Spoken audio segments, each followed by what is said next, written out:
We have like 4 wounded crew at the moment, man. What the sweet fuck is that? The crew finally crest the mountaintop. Grabbing everyone's attention is a cave in the rock wall. Oh, burp. Excuse me. A cave. A good spot. Some shelter from the wind. Still, what lies inside may prove a danger. The crew get to work, setting up camp at the peak of the mountain. Camp is set up.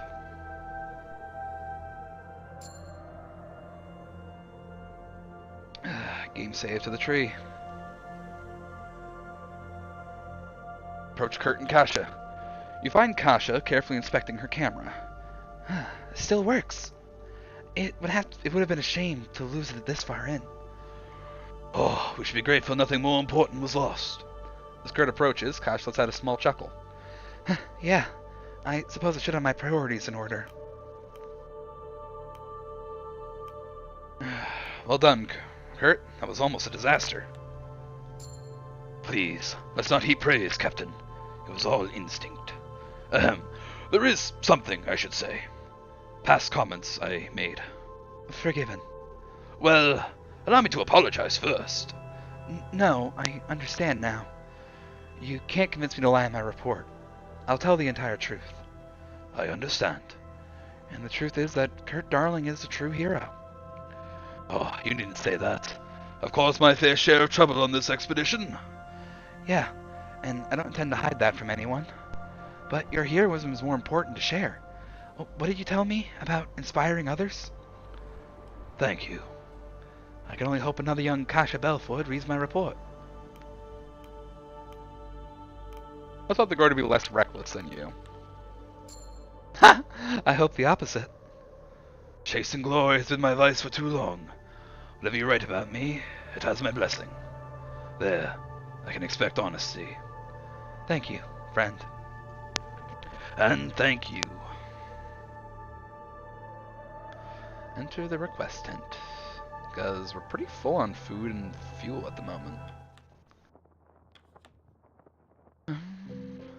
Oh, Templeton. Captain, it is time. We're at a crossroads. A decision needs to be made. We both read the can. We know the location of the Viscount lies in this cave. We are this close. Our mission's end lies in wait.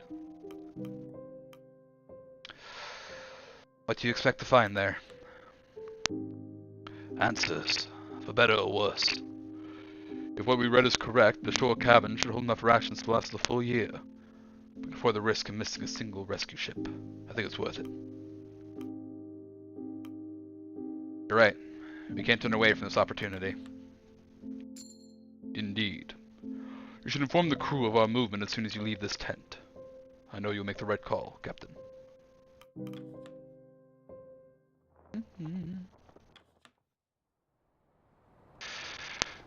Oh, there's a lot of stuff here. Why is there so many hearts?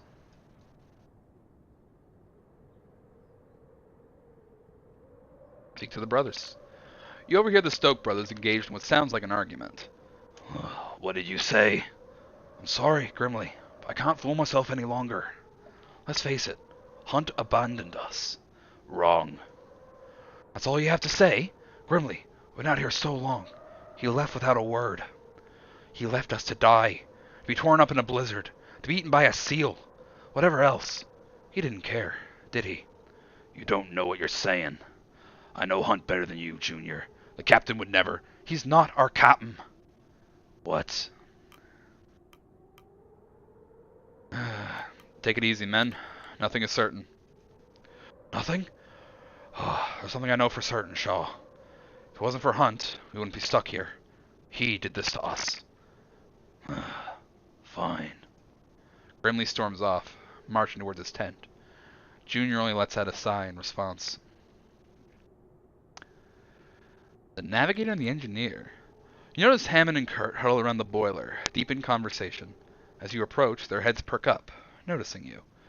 Come. Didn't see you there. Apologies, Captain. Seems we were both caught up in our work. My work.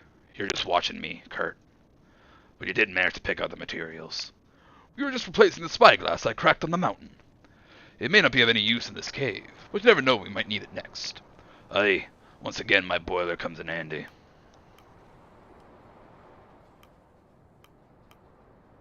Kurt, I've been meaning to ask if you've been ferrying out the incident on the mountain. Oh, that business. Well, we were just short of an absolute disaster, weren't we? Never thought I could do something so reckless. You saved a life. Looked like something out of one of your shite films. Upon hearing that, Kurt puffs out his chest. Oh, So you've seen my films? just the one. And what did you think? Pure bollocks. I should have figured. I think they're rather good. Thank you. Of course you'd say that, Captain. I just can't get over all the inaccuracies in them. What inaccuracies? You take me for a fool, Kurt. I know a staged shot when I see one. Well, they did certainly clean up a lot in the edit. I don't get it. What don't you understand, chum? You're a proper bloody navigator, Kurt, and a damn hero. I've seen it with my own 2 eyes. Thank you. So why do you star in all these phony films? Oh, I wouldn't call them phony. And, well, they may not be the picture of accuracy. They have a power to inspire people, more so than any true story could. I do think the real experience is more valuable. This expedition is proof of that. There was a time I'd argue against that, Captain. But this expedition has been one learning experience after the other for me. I owe a lot of that to Hammond. Me? Yes, you've done an excellent job in humbling my ego. It was a massive ego, to be fair. Hard to miss. Ha! Isn't that the truth? In fact, it's clear there's one thing I'm in need of. It's someone who can keep me grounded. Get to it, Kurt. What do you want to say? I was wondering, would you consider... Spit it out, would you? All right. You consider joining me after this, on further expeditions. As an engineer? Yes, but also as a level head. I need someone like you. I'll think about it, Kurt. Perhaps I could join you both. Asking for a job, Captain? The 3 of us on the same crew again. That's bound to go horribly wrong. Perhaps, but I think our ingenuity will help us pull through. Hammond pulls up the replacement spyglass. Anyway, here you are, all finished. Incredible! Great work, Hammond. No problem, Kurt. Kaharangi. What?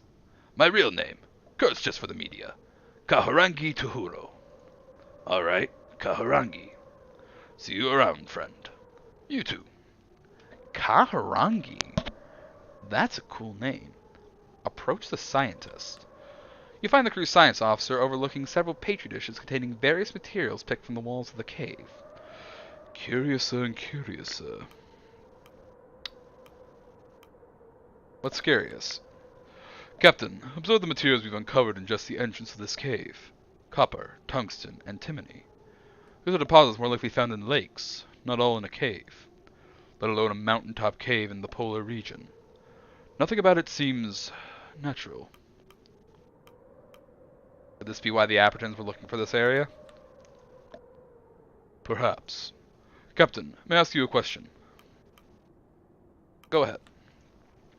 I assume you must enjoy my questions at this stage. You keep humoring them. Well, regardless, we've been working together for quite some time now, and in that time I've been able to evaluate you. After assessing your abilities and your decision-making, I can safely conclude that you are more than capable in your role as captain. As such, let's offer you a job. Wish to work with me again, Templeton? My wishes are irrelevant. You are more than qualified for the role. I can easily recommend you to the company head. It's time I told you the truth of who we're working for. Even more you haven't told me? It's beneficial to keep cards close to my chest, until you were fully evaluated. Templeton reveals a tin can of rations. He passes it over to you. The woman modeling in the front stares back at you, before you look back at Templeton. What, am I working for the model? Yes, actually. Her name is Minerva Apperton. She is the president of the Apperton Tinning Company. Did I fear I may have lead poisoning?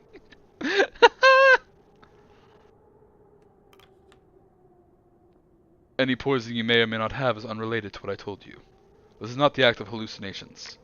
Tin food is perhaps the lowest priority with the company in today's age, as you can likely tell by the shoddy work on our rations. Instead, Lady Apton is focused on turning her company into the only option in commerce, which is why she sought after the expedition of the Viscount. She's interested in what the Viscount found in the ice. Just what did they find, Templeton? No doubt there are several details Minerva has kept hidden from even myself, but I will tell you what I can. The original expedition of the Viscount was carried out by the government, a race to find the southernmost point of the world, chartered out in the name of glory and science. But upon arrival it appears they discovered the same strange environments as we have, and so they chose to investigate, instead of heading back. And, contrary to legend and hearsay, it wasn't the cold and the starvation that drove the crew mad. It was what they found there that took their minds. And what did they find? That part remains a mystery, but what we do know, there was a witness, a survivor, washed ashore. Half mad, their tongue cut out. They lived only long enough to give us a hint at what we're looking for. It is unknown what exactly lies in wait for us should we find the Viscount, but from what we know, the crew of the vessel found something world-changing. This is no mere treasure. What they found was unnatural in nature, a paradox existing at the most southern point of the world. And whoever can retrieve it, bring it back to civilization, will shape the path of human advancement for the next century. Hearing that, I believe I'm being underpaid for a mission of this magnitude. Yes, I can assure you a greater rate of pay should be able to recover the secret of the Viscount. Okay, I am very curious. I want to see what's in this cave. And as our top priority, recover what the Viscount found. Precisely my thoughts, Captain. It is good to see we're both of the same level mind. Now, I've told you all that I know. Please, leave me to my research. You turn, but Templeton speaks up once more. Oh, Captain. You never officially responded to my offer.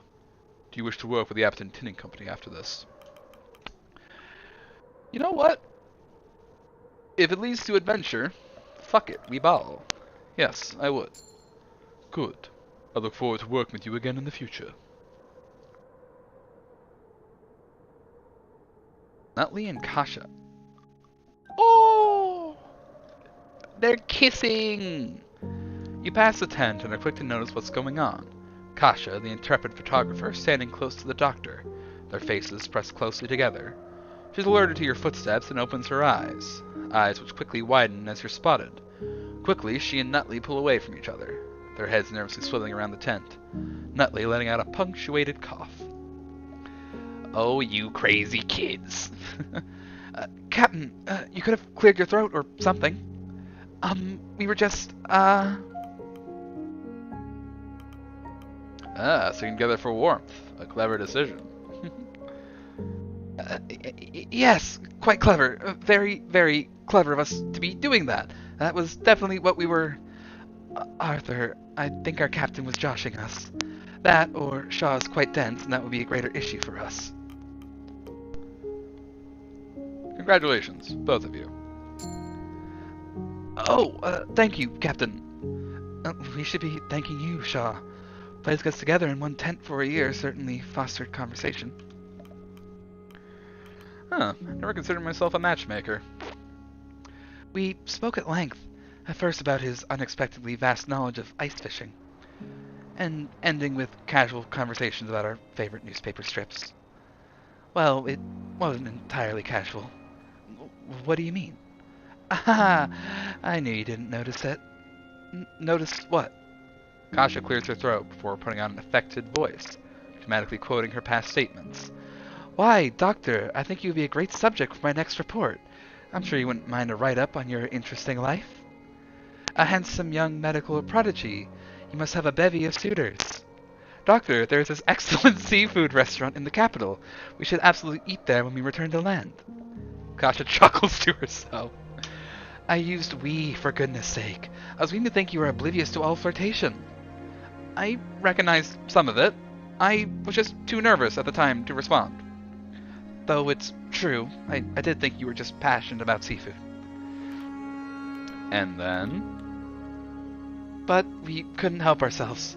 Honestly, I deeply admired her passion for her craft, her headstrong way of thinking, how she was so focused on her future, everything I wanted in myself. And I admired his courage when up against his fear in possibly the worst situations possible. That's the kind of thing they make films out of. And just as I thought we were winding down, I told her I wanted to see her again, after we returned to civilization. Suffice it to say, I was surprised that he would just blurt it out. I surprised myself. Before that, I had long since stopped considering that we'd make it back. Of course, that led to a new conversation, all through the morning. And before we knew it, we were having a romantic embrace at the south of the world. That is, until you walked in, Captain. Yes, it was rather inopportune of you. Kasha pauses for a moment. You don't take issue with this, do you, Captain? So when will you be holding the wedding?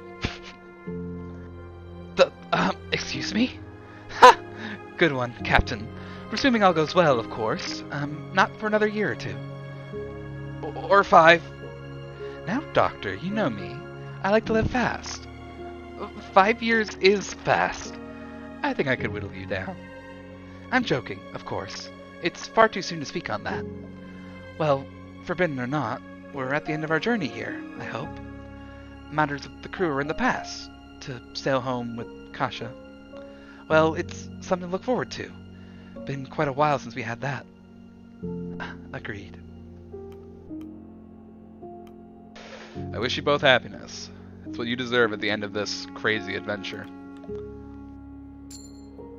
Thank you, Captain. Now, if you'll excuse us... Achievement unlocked for warmth. Let's do little penguins. Oh, that's adorable. The Kennel Master. What are you doing, Cordell? You. I wish to speak with you on a matter. What matter? Concerning your report. Put simply, I have a story for you to include, regarding who I am. You're a kennel master. That is true, but not the whole truth. Well, this is sudden. I've been curious about your past, Cordell. I have no doubt you were. Cordell turns to Kasha, as a reporter quickly scrambles to gather her notepad and pen. Now, I'm certain you have heard them call me Lady Cordell. Yes, frequently. I asked around and apparently it was a moniker granted to you due to how you spoke. Well, those who dubbed me with the name have no idea the irony in doing so. The truth is, I'm a noble. Or rather, I was. What? I suspect you might have had an upper-class background. Your suspicion has not done you wrong, Shaw. I was born and raised within the nobility. I don't mean to call you a liar, but that's just a big claim. Ingrid Cordelia Weston. What? You keep your ear to the ground often. I'm sure you've heard of her. Yes, actually. She's a distant relative of the monarchy. Had a seat as an MP for a brief period. And missing unexpectedly. Well, I'm Ingrid Cordelia Weston. I'll let her continue. I have all the proof I need to show you. No need. I believe you. You do? It would certainly be an odd thing to lie about. I assume you're aware of the political system, Kasha. To no end. Researching it was possibly the most dull and harrowing part of my last report. And yourself, Captain.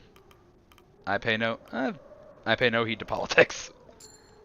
I expected not. Wise of you, I would say. Well, as a distant cousin of said monarch, I was placed in one of those parliamentary seats.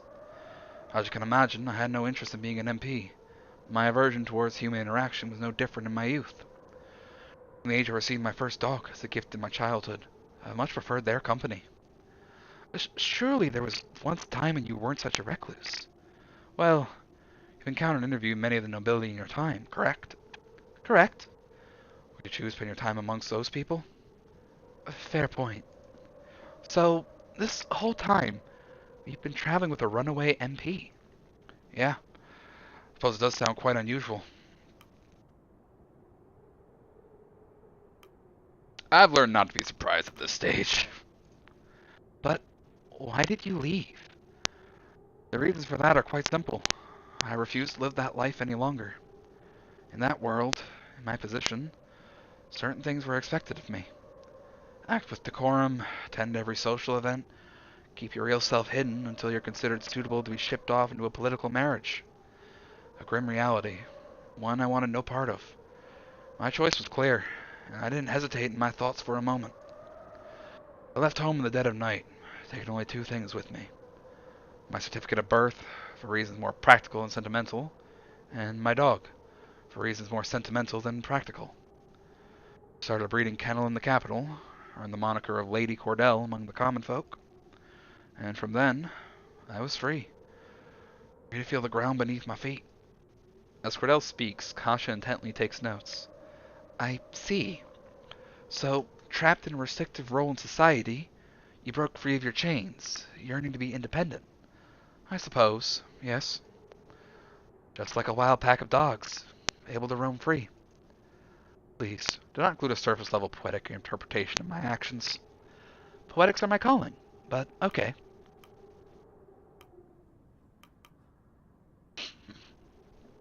No, that's good. Keep it. There's no accounting for taste, Captain.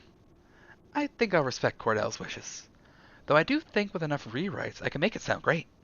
I doubt that. Thank you for sharing, Cordell. But why have you shared this with me? Why now? My report. It will expose your identity to everyone. Why would you allow that? Because I trust you to tell my story. And I no longer have anything to hide. Thank you. I promise, I won't let you down. I'll tell the whole truth of your tale. I know you will. I assume you leave out that tripe about wild dogs. And yourself, Captain? Speaking of dogs, how is Stanbury? Fair and well. Still pregnant. What? Stanbury is pregnant? Yes. Quite fortunate for me. That's what happened to my kennel. What do you intend to do with the litter? I intend on replacing the kennel I lost, piece by piece. Stanbury will birth a new generation of sled dogs. So, you'll be continuing your line of work? Yes. I'd much sooner begin again as a kennel master than return to the nobility. Agreed. So, that's your entire story? More or less, yes. I'm sure Captain Shaw has no objections to this tale. What say you, Captain?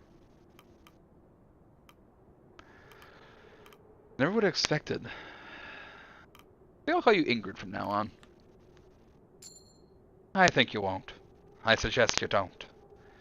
Ingrid Cordelia Weston is quite the name. Regardless, my name is Cordell. I suggest you refer to me as such. I will, even if the captain doesn't. Thank you, friend. Do not mistake this for closeness. I simply trust your credentials enough to consider you a professional. But you're welcome, friend. You turn and leave Kasha and Cordell. The view to shore. You look out across the ocean. Now, I want to go into this cave. You notice that the compass are pointing directly towards the cave. Let's find the viscount, boys. The dark cave network revealed itself into an opening. Approach the light. The compasses are all pointing to this.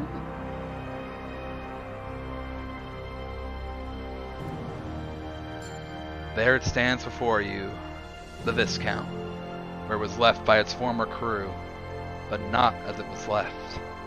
The ship stands quite different indeed. The snow filtering into the grotto seems almost frozen in time. The weather itself remains fixed in awe of this impossibility sprouting from the great lost ship. I'm gonna just stare at this, man. This is a ship, grown into the main mast. You can barely believe your eyes. This certainly isn't a dream. You make out the letters spelling Viscount on the hull of the vessel. After 5 years, no, 6. After the most roundabout road possible, you finally found it. I'm gonna cheer. Celebrate like a sailor. Fuck! Yes! God's fucking yes! You throw your arms into the air, flailing uncontrollably in manic celebration. Junior soon joins you in celebration, throwing his own arms into the air and yelling at the top of his lungs. To your surprise, even Dr. Nutley joins you in expletive-soaked glee. Templeton clears his throat, in an attempt to keep your focus. You realize the others are now staring at you. You cough and straighten yourself, before turning back to address the rest of the crew. My word, it's... Kasha appears to be lost for words. She slowly raises her camera up and snaps a photograph of the ship. My goodness, would you look at this? In all my years, never have I seen something this remarkable, beautiful, amazing. It sure is something. The impossible lies before our very eyes, a reward for those who brave the land of no return. Sure, could all have been worth it, to find this at the end of our road. My goodness. Sure. Despite the vegetation, the Viscount looks to be intact. I shouldn't hazard to get my hopes up, but... Remarkable. Truly remarkable. Also, there's a lifeboat down there. Captain, we must study this at once. I was concerned, Shaw. I was worried we may not find anything at the end, but this is more than I could have possibly imagined. How could something like this exist out here? It's just not possible, is it? Believe your eyes, Doctor. Wow. Grimly. Looks familiar, doesn't it? Aye. A tree in the snow. The fruit of the three sisters, right? That old tale will keep me up at night. Careful, Shaw. There's many sailor songs about this. None of them good. Awfully superstitious, don't you think? Any good sailor would be. Besides, we're looking at it now, aren't we? What the fuck? Am I seeing things here? You are not. Oh, you've got to be fucking joking. I know. This tree. The tree? I don't give a shit about some bloody tree. What? Then what are... The Viscount! Look at it! It's seaworthy. You know that from a look. I know every inch of it. It's just like its twin. We can sail this. Captain, this truly is a discovery for the ages. We need a moment to collect our thoughts. Under no circumstances is anyone to touch that boat. For all we know, that plant could be poisonous. We need to practice extreme caution. Well, you're the botanist, aren't you? Take a look at it. Stanbury, please. I'm no expert on plants. Something about that thing unnerves me. Don't trust it for a second. We focus on setting on camp before we do anything rash. Indeed. Well, we should not lose focus. The crew get to work, setting up a makeshift camp on the side of the ship in the grotto. Anything else I can do around here? No, it's just the ship. It's so pretty, man. Like, look at this. It's like the ship has grown out of the floorboards. It's a like sea serpent head. I like it. The captain's cabin. It's locked. Below deck. Oh shit. Tree is like grown through the entire ship. Why is there a piano here? Inspect the organ.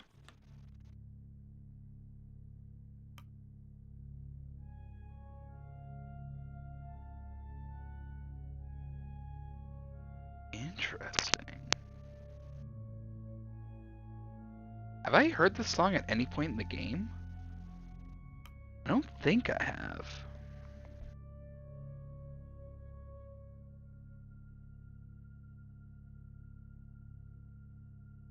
Chanting, man.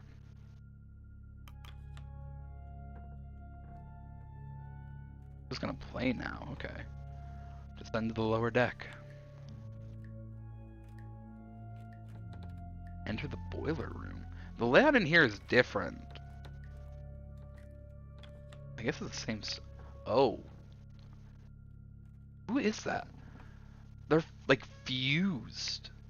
They're fused to the tree. Corpse. The heart of the Viscount. We enter the Viscount.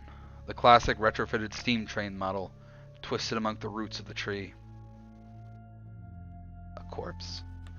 An old skeleton who appears to be a captain's uniform. Their bones have fused to the roots around it. They've clearly been here for some time. Inside their coat, you find a ship's key. Who was the name of the captain? It was written on the cairn, but I don't remember it already.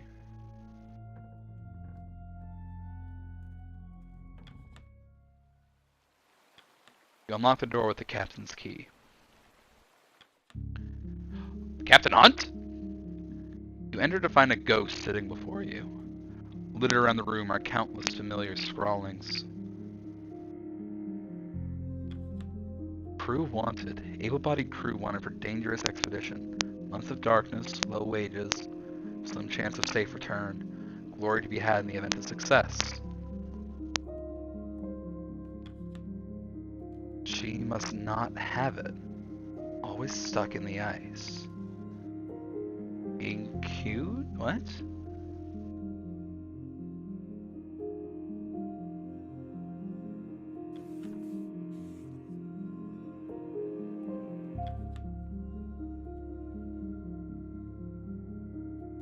Junior, Cordell, Hammond, Templeton, Kurt, Anthony, Shaw. What? What are you been doing, Hunt? You wouldn't happen to have a light, would you? I thought you were dead. Not dead. Not quite alive either. Somewhere in between, I think. Is it actually you? In the flesh, my friend. That's Captain Shaw. Yes, I suppose it is, isn't it? Just stare him down. He looks up at your head. I don't suppose you saw my hat on your way over here. Junior has it. He's earned it. Very good. I never liked that hat anyway. A bit aggrandizing, don't you think? How's my ship? Right where you left it. Give or take a few leagues beneath the ice. May the sea soothe her spirit. I hope she put up a fight. I suppose it's wrong to call her my ship anyway. Which reminds me, Templeton told you about Minerva, no doubt. What exactly do you know about Minerva Apperton? Minerva's story is a rather tragic one. Are you sure you want to hear it? Yes. Beautiful beyond reproach. You'd swear you never seen someone so idyllic. Anyway, the young starlet originally found herself at the helm of an illustrious stage career. Following that came business offers, modeling, advertisements, and, of course, love. Well, doomed love. She was widowed, you see, but not before winning the heart and hand of the son of a little tin foods company. How did he die? There were rumors she killed her husband, but I'm not so sure. Maybe he choked on a peach. It might have taken Minerva the rest of her life, but, well, let's just say the Appertons have their hands in a lot more than tins of peaches these days. Why the secrecy then, Hunt? The Viscount expedition was a government affair. Deduction would say that Minerva would like to keep whatever she finds for herself. Get ahead of the game, as it were. What's so special about the ship itself? Wait. When we first met, you mentioned the Viscount was a research vessel. No, what's so special about the ship, Hunt? I have some questions of my own I need answered first, Robin. Now, I want to know, which Shaw is speaking to me right now? Robin Shaw. Who else would it be? How are the Stoke brothers faring? Alive and well, no thanks to you. That is good to hear.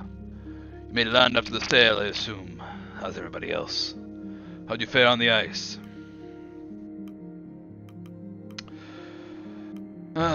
Kasha dropped her camera during the climb. Should have given Kurt more credit. Man's a hero. Saved them both. Even the camera?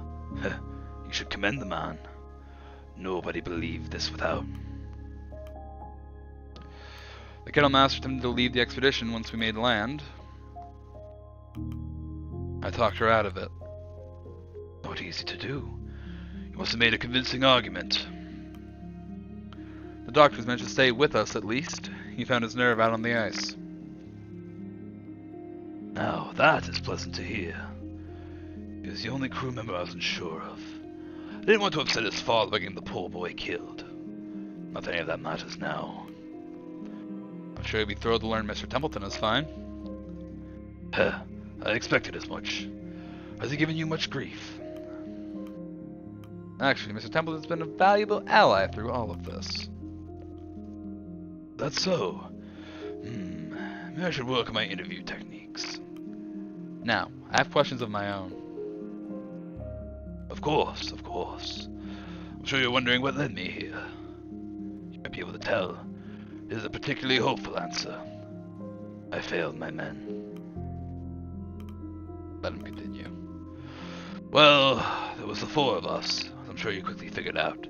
Smurf, Corvid, Joe, and myself grabbed what we could and headed off with the one of the larger lifeboats. Where are the others now? Smurf was the first to go. They knew what they were doing. They made their choices, and now they have passed. But where are they? Where are their bodies, Hunt? They aren't here. He looks wistfully at the table. The custom of the sea occurred. What do you mean? It was Corvid's idea. There was protest, but after we learned the tins were poisoned with lead, we had no choice. It never should have come to that in the first place, Hunt. The other two argued over partaking. Smurf refused, instead subjecting himself to further tins. He didn't last long after that. He turned sour by the fourth day and attacked us, then froze himself. Corwin and I made it to the mountain, and then she made the impossible choice. She offered herself to the mission. The man goes quiet. I can't get the taste out of my mouth, Shaw, no matter what I do. He ate all of them. I think I'm going to be sick. You don't understand, Shaw. Every time this happens, my road always leads here, no matter what. It always leads to this. You've seen that tree outside, haven't you? Fruit. This is all for a fruit. You know it's not just that, don't you? This is what the Abertons have been after. We're here for this. All roads lead here, Shaw. I'm sick of this cryptic nonsense, Hunt. Explain yourself. I have eaten of this fruit countless times, and yet I'm still here. We have heard this conversation countless times. A different me, a different you, but the same. We keep coming back here. Do you regret your choices, Shaw? I remember you told me the sign of a good leader is understanding. Do you still stand by that?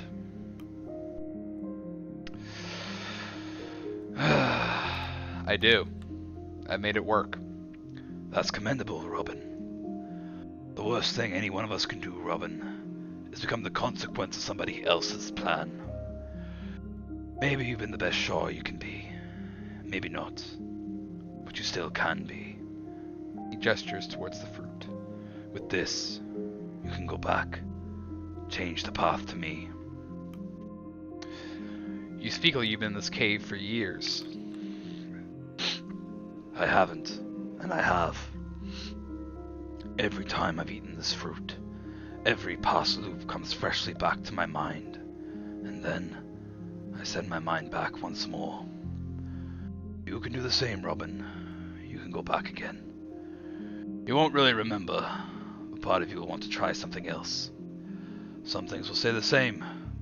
We always get stuck. The temperance is always lost. You can save lives, save rations, perfect your leadership. Eat the fruit, that is. Open up that eye of yours. He pushes the fruit forward. What do you say, Robin? I think I have done the best that I can. I don't know if I want to eat this fruit. Because I kind of want to, like this is going to be the final stream.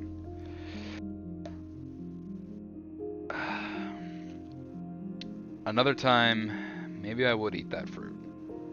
But I'm happy with where we are right now. I don't trust it. My path is settled, Hunt. Well, at least this means you're proud of your choices. We should head out, Robin. I just realized there is blood in his coat and his mouth. You're a cannibal, Hunt. We have people waiting, I understand. Been an age since I've seen my crew. Oh, but before we do, that tree out there, do you plan on taking it back to the Apatons? That's our mission, yes. Shame. I'm going to burn it to the ground. Excuse me? Are you ready for the big reveal? What should we say? Yes, I'm ready. Here we go. I'm eager to see the look on Templeton's face.